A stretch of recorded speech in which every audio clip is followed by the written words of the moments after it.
Oh, hello! Nice to see you here again. I've just been decorating my room here a little bit. Yeah, I moved in with a necromancy girl ever since she asked me so... kindly? And look, there's my desk, my TV, and my bed. I know it's not much yet, but it's gonna be... What are you doing? Oh, me? I'm just decorating. You sure? Because it looked like you were talking to your imaginary friend. I'm not talking to my imaginary friend!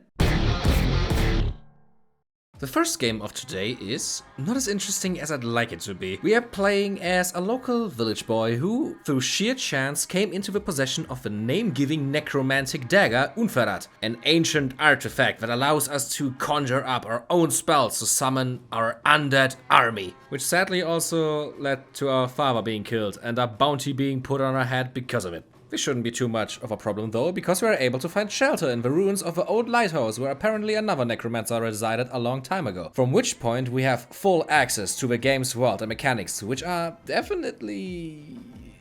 interesting? The dagger gives us the ability to conjure up spells from this funny circle thing, to combine the words and create spells that do all sorts of things, like turn us into a crow, summon rats, and obviously summon things like skeletons or zombies. But that would be too easy by itself. Obviously. To cast any of our spells, we also need materials, like a feather to turn into a crow, obviously a dead body to create a zombie, and remains that we can create by combining human flesh and bones in our cauldron for our skeletons. But the cauldron is broken, so we need to find some,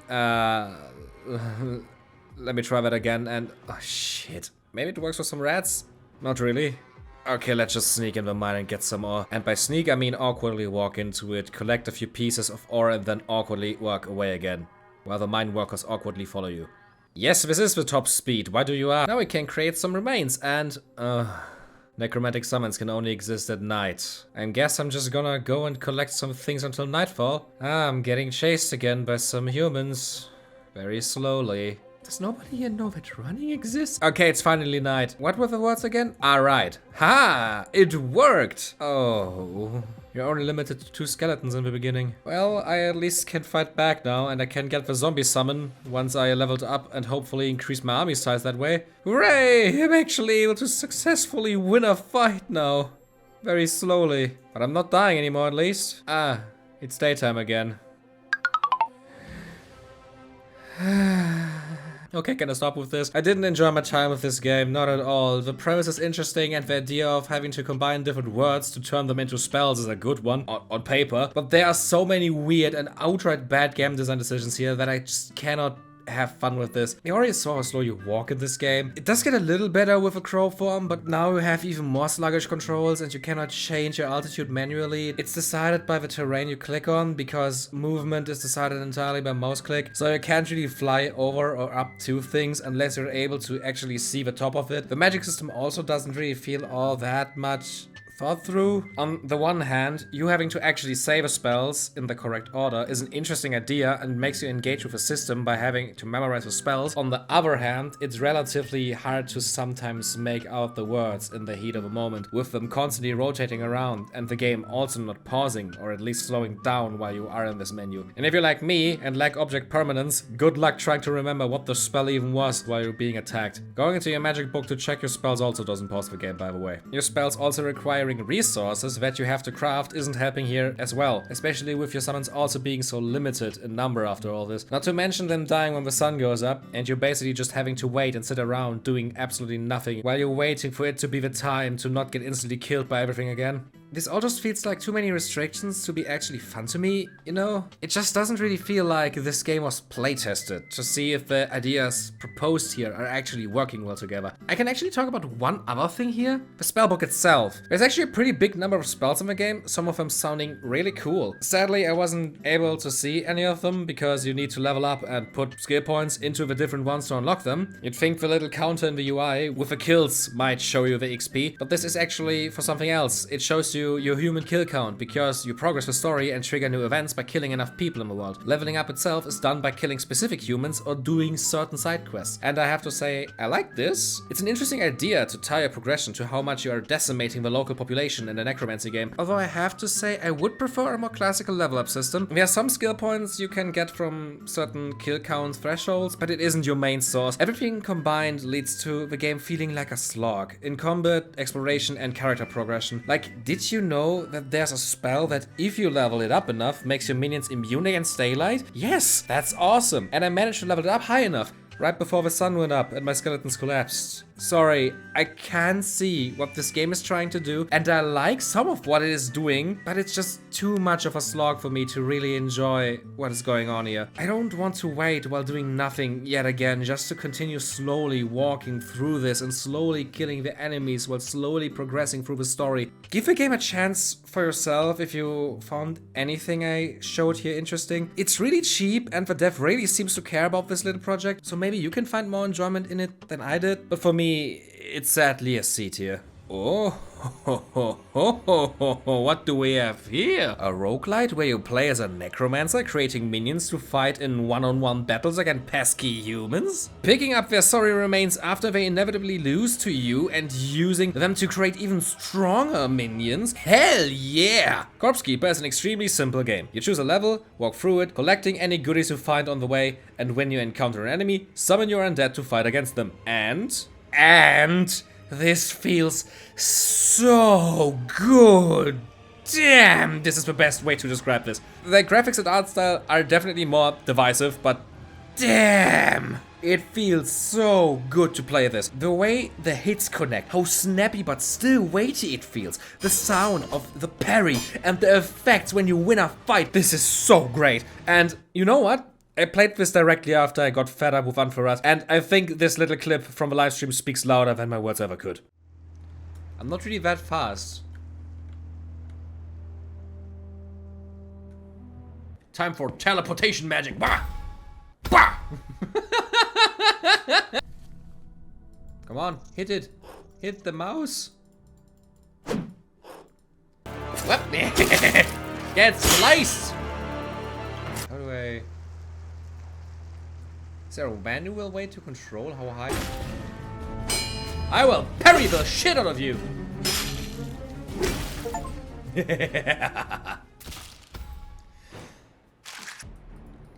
I'm just slowly walking away from the people that slowly follow me, and they don't stop following me, I guess. Yeah! What you gonna do?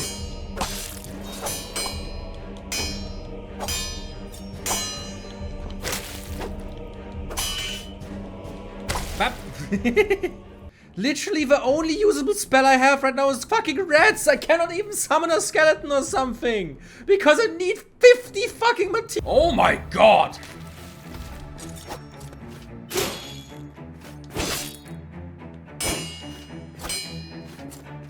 And the rats apparently also did 0 damage. What the fuck is this? Marshall.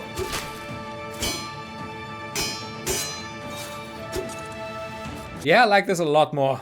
It's not perfect, but let's start with the good things at first. It should be obvious by now that I really enjoy the combat in this one. It's relatively simple. You have your dodge, your parry, light and strong attacks, methodical movement. We have to be wary of the timing. So it's basically Dark Souls PvP, but in 2.5D. I think that actually describes its vibe pretty well, with a way of how pumped up it makes you feel, the almost beautiful dance that goes on in combat, how you can stunlock them into oblivion with the right setup. Killing these enemies allows you to harvest their remains and take them with you to your base, together with everything else you find in the different areas, be that chests, artifacts or old tortured bodies that have crystals sticking out of them. And you're going to need as much as you can, because your minions slowly start rotting away when you take them with you. So you have to create stronger versions for future runs, with more buffs and abilities. Everything has its use. Burning enough skulls of the same type increases the amount of buffs they can be imbued with by creation. Their bones can be used to recreate their skeletons, their flesh to give them a form again, and their hearts, soul crystals, ashes or herbs, can be used to activate the buffs. So the game becomes a constant balancing act between looting areas and fighting, trying to slow down the rot as long as possible and creating new and better minions with everything you find in your missions. Oh,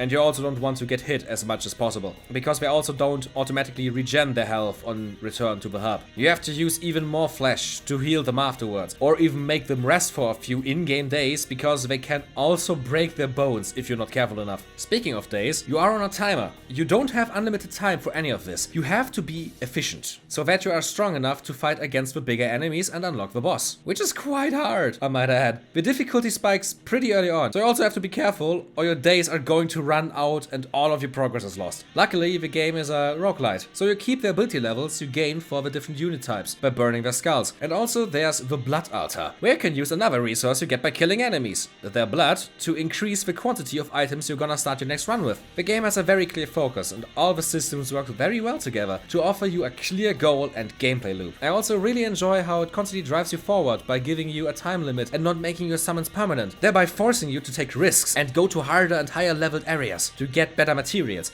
Your minions also don't gain any XP if a mission is underneath their level, preventing you from just farming easier missions. Here's the thing I don't really like though. I think it's a little bit too slow. The amount of summoning materials you get, the amount of blood for the altar, and even the time of how long a single run takes all feel too long for me personally. Getting just a single specific minion you want can take multiple days away from your already very limited day count. The higher difficulty areas are so hard sometimes that damage is almost inevitable, meaning you are almost always gonna be out of items you need to heal them or slow down the rot. And it's relatively easy to get to the point where a run feels completely lost and like you have to throw away your last days and start over. This does definitely feel intentional, with you being able to just continue pumping blood for the blood god and skulls for the skull throne to make future runs easier, but this also just feels a bit too slow. The upgrade in between each run just feels too insignificant and... What's this? A letter? From who? Oh... You know, the letter from Craig is right. Most of the problems I have with this game can be solved by me just getting good. I wouldn't have to worry about constantly having to waste resources or to heal up if I don't get hit in the first place. So while I'm going to do a few more runs and try to get better at this, let me just put this in A. This is, I think, the first time a mobile game is featured on the series, isn't it? And by that I mean a fully fledged game that exists solely for mobile devices and not a game that also has a mobile version. And how should I describe this one? Have you ever seen one of these fake game ads where someone is merging things together to create bigger things and get rewards? Well, someone apparently took that concept very seriously and made a game with exactly that, where you also are a necromancer. This game is as simple as you can get. You have your things you click on to generate stuff, you drag two of the same stuff together and create bigger stuff, and then you do that until you run out of mana and the game asks you to either wait an extended period for it to fill up again, pay the real money currency, or watch an ad. Hey! Do you like the video series you are currently watching? Then consider joining the new Patreon. You get to watch videos early, get high-res versions of art I made for this channel, and you don't get to join the Doula army like the highest tier YouTube members get, because you get your very own! Charging together with Necrochan against the army of this very handsome fella over there. Which army is gonna get bigger? Which army is gonna get stronger? Fucking unskippable ads. So yeah, this entire thing turns into a slog pretty soon after starting to play it, as it's another one of those games that makes waiting one of the major gameplay aspects that you can obviously skip by paying real money. But why do you even merge things and create stronger and bigger units? Because this cute fella over here is hungry and he wants to eat your minions. This Cthulhu wannabe basically is the progression of this game. Give him what he wants, fill up his hunger meter and get rewards in form of chests with a bunch of currencies you need to unlock more things to tap on and be able to merge more different and wacky creatures, and you continue doing that until you, I don't know, fall asleep. Do people actually enjoy merging games like that? Am I the weird one for finding this absolutely pointless and boring? The only thing that really kept me going here and continued merging the same things over and over, watching the same 3 fake game ads over and over again, was the genuinely great pixel art and being curious how the next stage of the creation is going to look like. What else is there even to say? Did I miss anything? All you do is merge things to merge more things. I don't really... So, when are you gonna talk about it? What are you doing here? I never left. So what do you mean by when I'm gonna talk about it? You know exactly what I'm referring to. No? How should I know what you're talking about? Unless... No, this can't be. That game is a myth! Not anymore. It is here! Necromerger is going in B tier, by the way. Oh my god, it's so good, you guys. The long wait is over. It is finally here and you can play it. If you buy the Founders Pack to get early access, I expected a lot. Path of Exile was one of the most ambitious ARPGs ever made, so the sequel had massive shoes to fill from the start. Especially with all the previews showing off the coolest looking shit imaginable and the game looking better every time. So How was the game so far? Yeah, it's pretty fucking good. It's actually crazy how different the game feels to the first one. PoE had a pretty arcadey feel to it, with everything feeling kind of snappy and quick, and enemies mainly just being blobs that run around on the map to be killed. But things were upgraded now. They aren't just enemy-shaped pixels on your screen anymore. This shit is real now.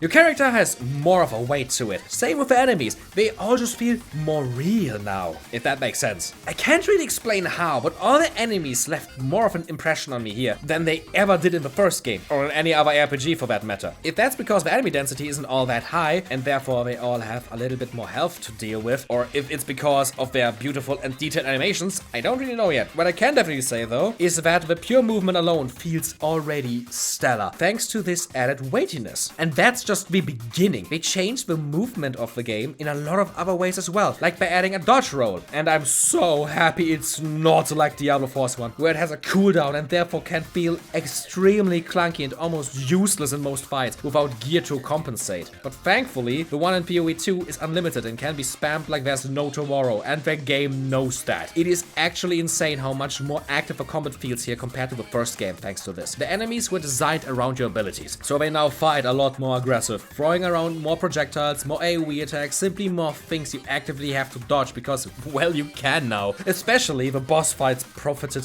the most from that, feeling like actual, genuine challenges you have to overcome. PoE always was one of the better RPGs when it comes to like bosses, but the leap in quality here is absolutely impressive. They're not just spectacles visually wise anymore, but also in what they do. Doesn't matter if it's one of the first bosses in the game, a big one, a small one, or one in the end. All of them have an insane move pool that requires you to think, act, and react to survive, especially because they also now don't keep their damage anymore on death. So we have to beat them in one try now. And I appreciate the challenge. Every boss so far was a unique and exciting experience, even if some could be considered a bit overtuned, and I definitely say that most of them have too much health compared to how quickly they can squish your Necromancer, but hey, that's what early access periods are here for, so I am sure this problem will be fixed in the near future. And the dungeons. Mwah! I don't want to shit even more in Diablo 4 than I already did in my last video,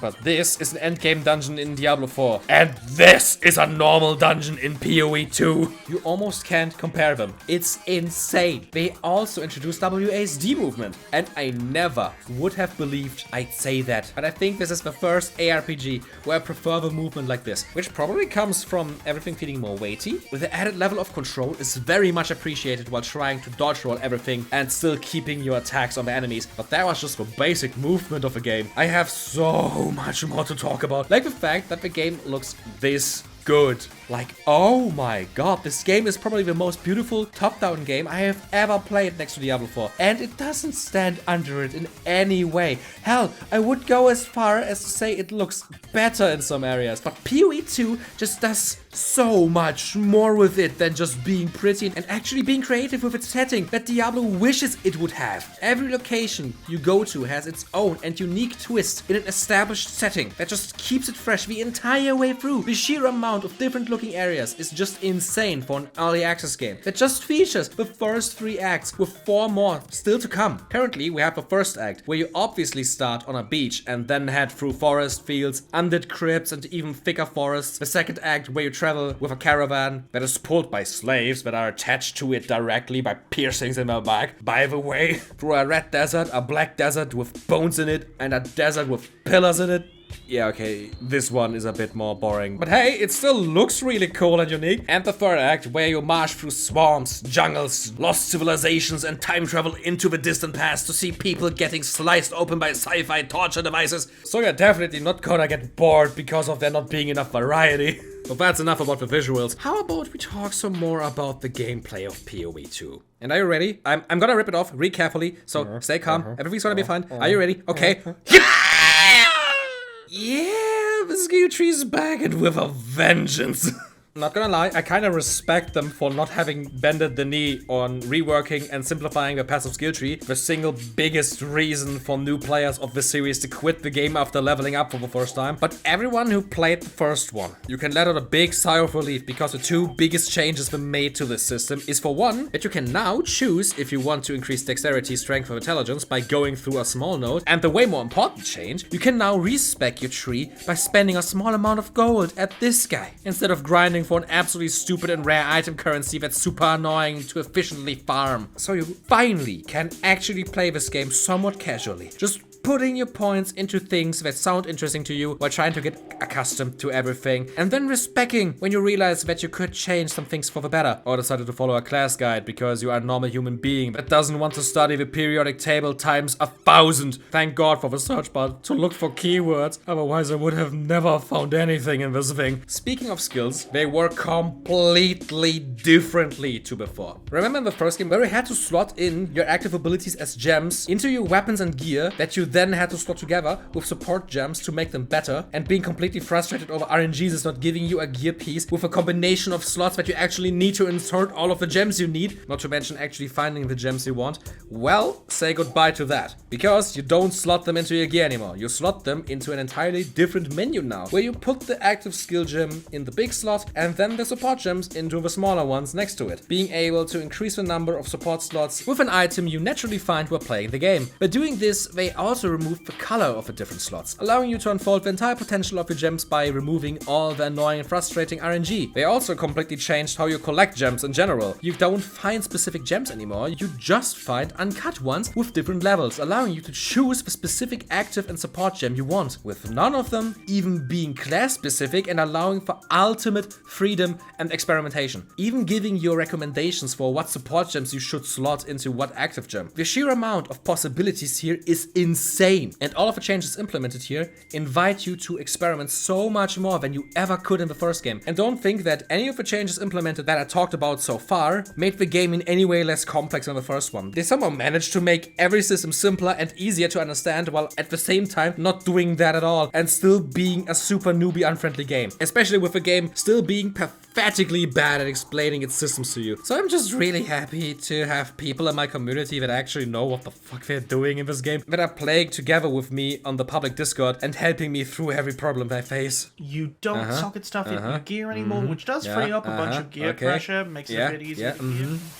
Yeah, okay. And you can believe me when I say there were a lot of problems I faced. This game is a lot at once. And I genuinely have to admit, I am unsure if I would have even beat the current state of the game without the help that I got from my personal human wiki page. I can read the wiki by blinking. It's seared into my eyelids now. With that, we can probably talk about the Necromancer class of this game, the Witch. If you are planning to play this game for the Necromancy, wait for the full release, or play it with others, because the game in its current state is so ridiculously unbalanced that you are not going to get past Act 2 without being an experienced player, especially if you want to go summon a Necromancer. The minions are just too weak compared to what is thrown at you, especially in Act 2. Funnily enough, this gets a lot easier once you get past Act 2, with the scaling of your minions and the enemies getting a lot more balanced. And I would even go as far as to say that the minions are getting really powerful after Act 2, but that's the problem. You have to get past Act 2. It is objectively the hardest and longest act currently in the game, throwing enemies and bosses at you that are ridiculously tanky compared to anything that comes before and even after them. And the final boss of Act 2 was a point where I really considered to just stop playing. I was able to frustratingly bite myself through every obstacle thrown in my way, slowly killing boss after boss, very slowly. But I just could not beat the final boss. And the only reason I was able to do it was because I got help from someone way too overleveled for the area. And I'm happy that I got that help, because Act 3 is where the game gets really good and your build starts to really get going. And I would have missed that experience if I didn't get any help. But alright, the Necromancer. The skill gems for your class are under the occult section of the gem menu, with them revolving around bone-themed attacks, curses, and of course, summons. And they were changed pretty drastically from the first game. For example, zombies aren't permanent anymore, they are timed. And skeletons aren't timed anymore, they are now permanent. And respawn automatically after a few seconds, similar to the skeletons of Diablo 3. The number of skeletons being determined by your amount of spirit. every minion gem has a specific amount of spirit they need for each unit, and you allocate specific amounts of spirit to the respective minion to increase their number. The spirit cost of each unit is lowered with increasing the gem's level, allowing you to get even more units for less spirit invested. There also are active skills that need you to reserve a specific amount of spirit to activate them as basically another passive, like for example the Raging Spirits, who aren't a summon spell anymore but get automatically summoned on using other fire spells. I like these changes here as well. Yeah, your army is a lot smaller compared to the first game, but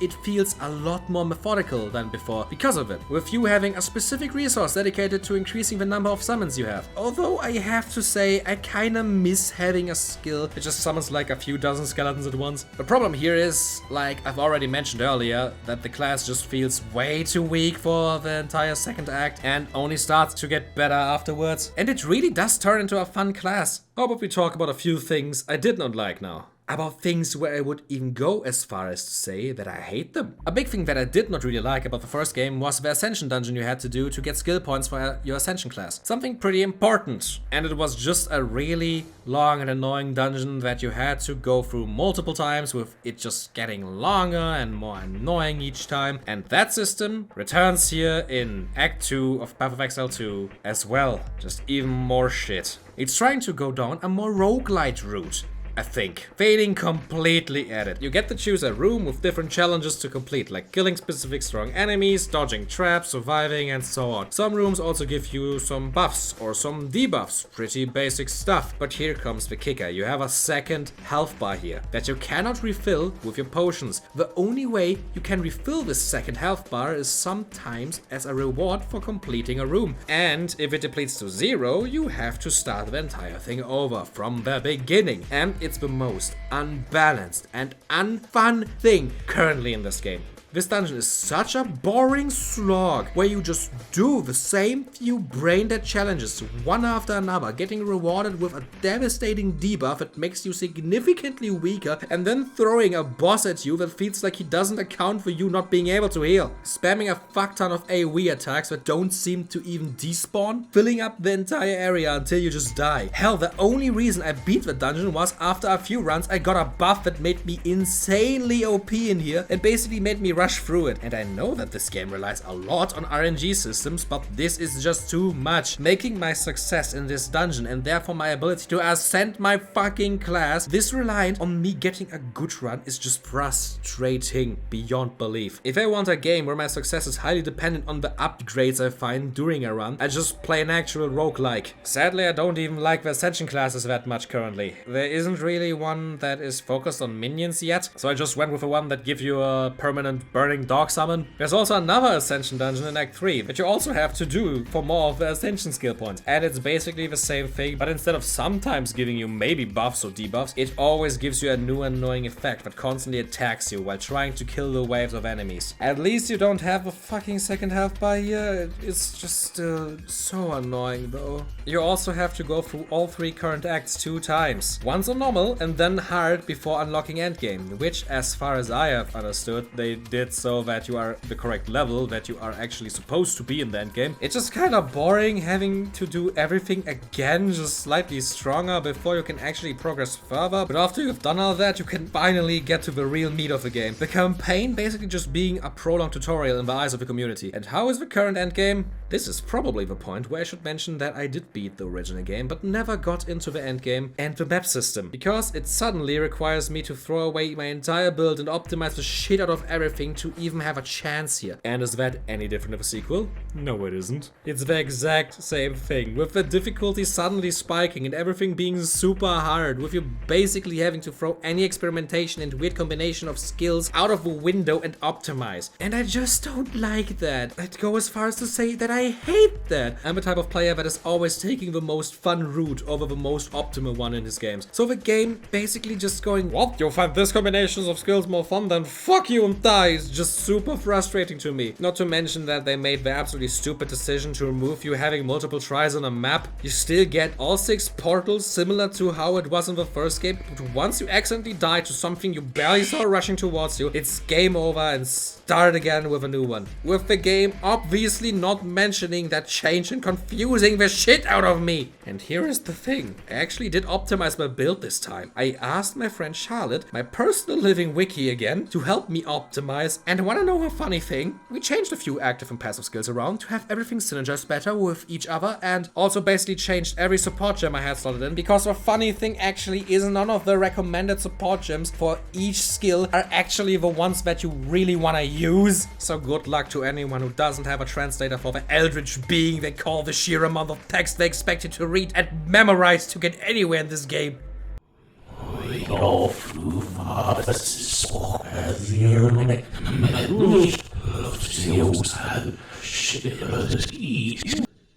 The fuck did it just say? Basically, he was saying that, for some reason, putting multiple projectiles onto Bone Storm makes it cast significantly faster, because instead of adding 2 extra projectiles to the overall Bone Storm total, it adds 2 every single second you're channeling. Ah, thank you.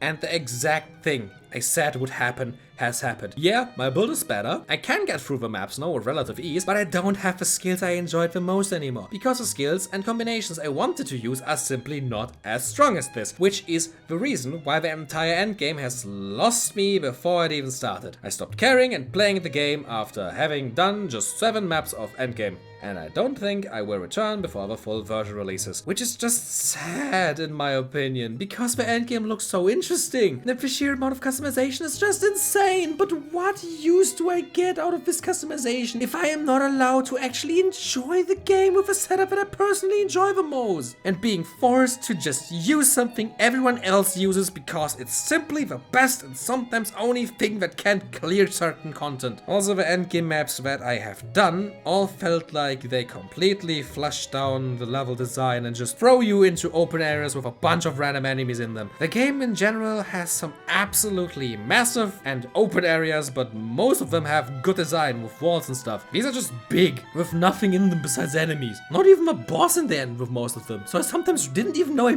beat a map. I really wanna put this game into A tier because I did enjoy my time a lot, but the end definitely did kill my fun for the game too much for that. So at least for now, it's B tier.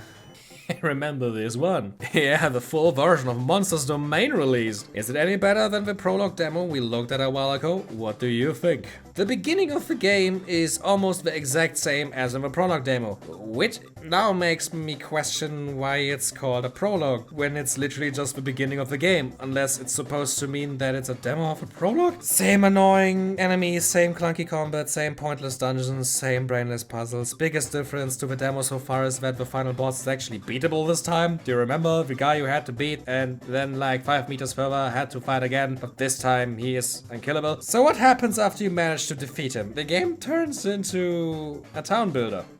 What? So you unlock this base where you are supposed to build the heart of your evil undead empire, and you use resources and minions you collected on the way to build facilities for different purposes, like crafting and storage. Personally, I mainly just built the same altar over and over again until I reached the arbitrary number of base expansion points the game demanded of me to continue, and then waited until I had enough wood to do the mandatory upgrade for the main shrine. Why the fuck has this game suddenly turned into Clash of Clans? Why do I have to wait for resource gathering to continue the main campaign? Next thing the game wanted me to do was prepare for the invasion? You know what, fuck it, I don't care. This isn't any fun, and I don't understand why this sudden gameplay shift happened or what the intention behind this was. I am confused, annoyed, frustrated. You can craft helmets for 3 iron and then dismantle them for 15 iron, 20 leather and 13 bones. The full version also lands in the monster domain tier. Ah, finally, the perfect palate cleanser after that awful time. Skeleton Scramble Deluxe is a very simple but fun game where you play this charming little fella and are supposed to kill the one on the other side of the field by collecting mana from the trees around you and using it to place down different units to help you with your goal. The best way to describe this game is probably as an extremely simplified RTS, so perfect for someone like me who literally has zero experience with the genre. You have a small selection of units you can place, for example trees, for more mana gain, turrets to automatically attack approaching enemies, bone portals that summon skeletons, and pyramids that slow down enemies and drain your mana when you get close to them, and summon a phoenix with it. The way the game creates some depth is by having the ability to place down the same unit multiple times on the same tile to upgrade it.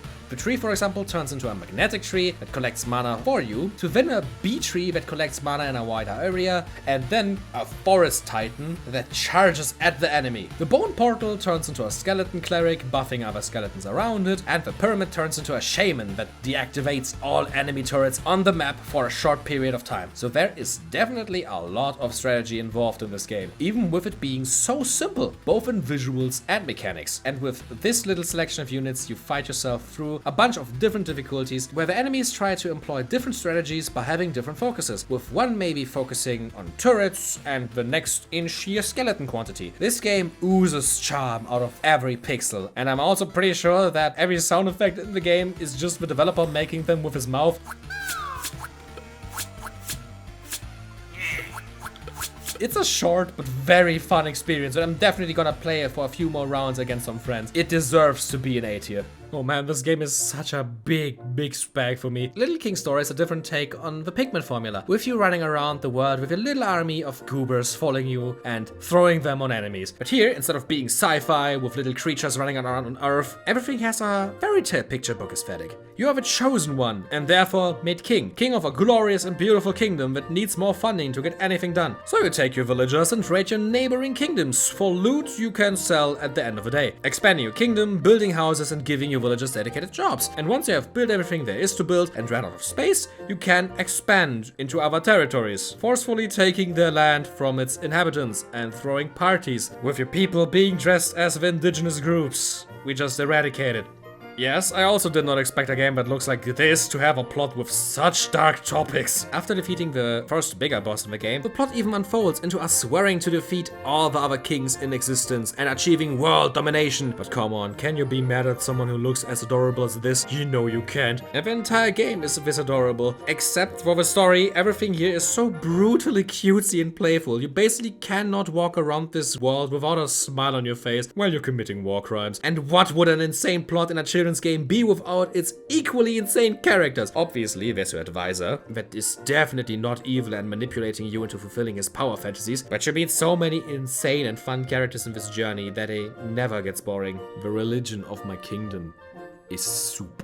The pacing in the beginning is also really good. It has a super addicting loop of looting, getting money, expanding the kingdom, and unlocking new jobs that in return allow you to reach new areas. And especially after defeating the first boss, the challenge definitely starts to grow, so you always want to be prepared. Also, don't worry if some of your villagers die, and believe me, they will die. They made it a little bit more personally affecting by giving every villager a name and allowing you to slightly customize their appearance with accessories, but most of them are just gonna wash up on the beach, having their own little Death Stranding, avoiding any kind of loss. And even if they actually die, which can actually happen if you're unlucky, they're just gonna be replaced by a new villager within a day or so. So you cannot really run out of cannon fodder. But I can't give this game a wholehearted recommendation for a few reasons. And it's mainly for the structural change that happens after you beat the first boss. The game becomes less linear, becoming more open, but sacrificing its tight design. With that, the expansions of the kingdom also slow down drastically. You start building less and you unlock less loot land, which in itself isn't that big of a deal, but combined with the rise in difficulty, it kinda started to discourage me from exploring, especially with enemies respawning as quickly as they do. But even this in itself isn't really that big of a deal. The map is relatively small, and I wouldn't mind retrying segments a few times if the game didn't have another massive problem. After dying, you get kicked into the main menu, and the game has a 50-50% chance to corrupt your save file when you try to reload. The modern re-release on Steam is kinda broken. It starts with the game apparently having mouse and keyboard support, but not recognizing them when selected, and the controls being kinda clunky, with a lock-on, for example, sometimes throwing you guys into the completely wrong direction, and of course the save file issue. And with boss encounters like this, like seriously, how are you supposed to dodge that mushroom? You can maybe understand my frustration here. And there is actually a fix for that. If you create a new save, play until you can save your progress, go back to the main menu and reload your actual save, it magically works again. But I don't know if you really want to do this for 5 to 10 minutes every time you died or just started the game on another day. I definitely didn't want to do it, so I sadly had to cancel my playthrough of this, even though I really enjoyed what I played. A tier if it worked, sadly C tier in the current state.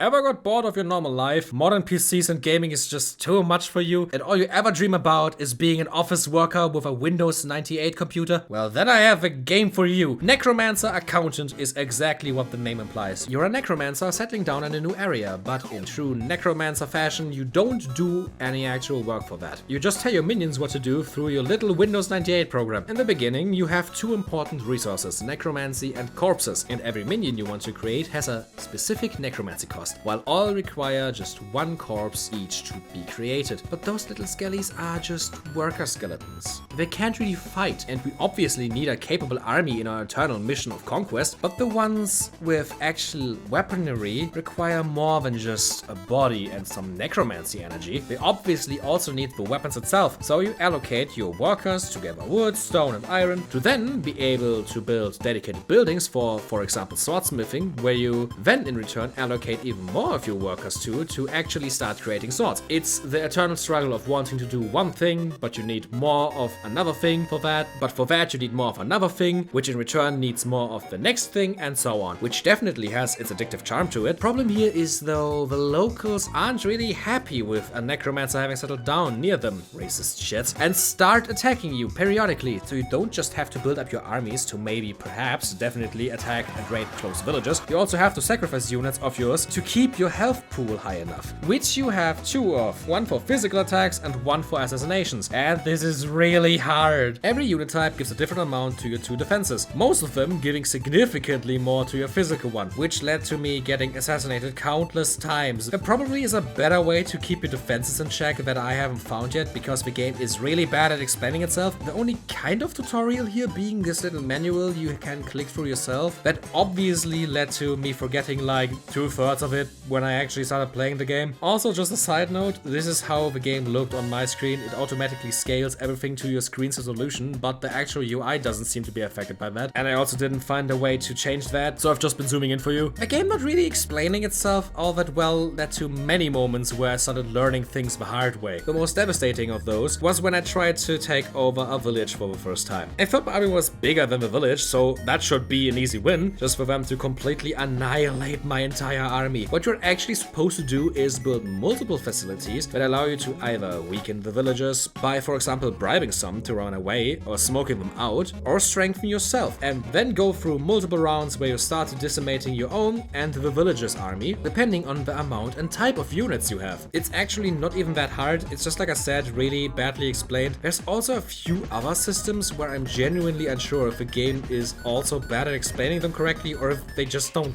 work correctly. For example, you can click on your main tower to open up the human relations window, and apparently you can click on these icons to activate certain effects, like slowing down the growth of villages. But I never was able to notice anything happening, not to mention the pause icon blocking the view every time you enter this menu. This is a thing in general. I like this game and what it does. It's a fine idle game where you create things and then start automating it and just continue growing until you physically cannot anymore. It just feels so clunky. And a game that's literally just menus really should not feel that way. Maybe it was intentional to stay true to the spirit this game seemingly tries to capture, but I don't really know. Well, I'm just going to go through even more runs until I manage to figure out all of those things as well. Or how I managed to get over minus 500 zombies. What does that even mean? Are they alive now again? Do we have normal humans in my army? The game goes on B tier. So, when do you think I have talked about enough necromancy games to become one myself?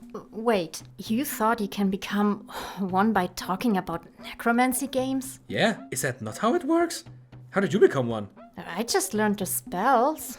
Want me to show them to you? You have to ask? Let's go! I wanna become a real necromancer! That was another long one. It took way too long to make.